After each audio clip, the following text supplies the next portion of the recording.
Palukit naman mga ka-TH, isang foot marker at mayroong bilog.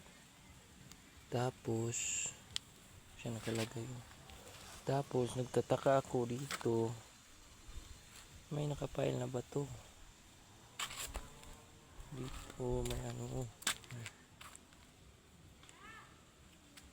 Tapos ayun, parang ano, isang crab yung nasa likod niya, yung takip ng crab. Tapos sa may dulo noon may naka pyramid na bato. Ano kaya tingin nyo mga ka-TH, kung ito ba hukay namin takip na may crab na takip o yung pyramid?